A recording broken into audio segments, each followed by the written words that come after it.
அமைச்சர் செந்தில் பாலாஜி வந்து இந்த காலையில நடந்த மீட்டிங்ல இவர் வந்து தேவையில்லாத சபதம் எடுத்து செப்பல் போடாம தெரியுறாரு.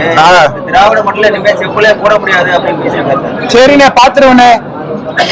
செப்பல் போடாம தான் இருக்கேன், ஜெயிலுக்கு போலி இல்லண்ணே. ஜெயிலுக்கு போன தானே தப்பு. மக்களுடைய பணத்தை தின்னுட்டு வேலை வாங்கி தரேன்னு ஏமாத்திட்டு அதே துறைக்கு அமைச்சரா வந்து உட்கார்ந்துகிட்டு உச்ச நீதிமன்றமே அமைச்சரா தொடர வேண்டுமான்னு கேட்கிறாங்க. அது ஜெயிலுக்கு போறதானே தப்பு, செப்பல் போடாம இருக்கிறது தப்பு.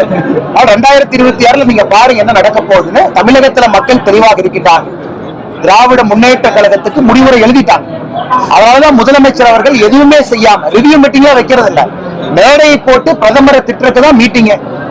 மேடையை போட்டு பிஜேபியை திட்டுறதுதான் திமுகவுடைய வேலை. மக்களை போய் பார்க்கலாமே, மக்கள்கிட்ட எவ்வளவு பிரச்சனை இருக்கு. திமுக காரங்க ஏன் கீழே வர மாட்டாங்க?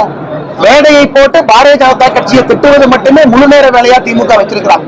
அதனாலதான் சட்டம் ஒழுங்கிலிருந்து எல்லாம் தமிழகத்துல சந்தி சிரிக்குது.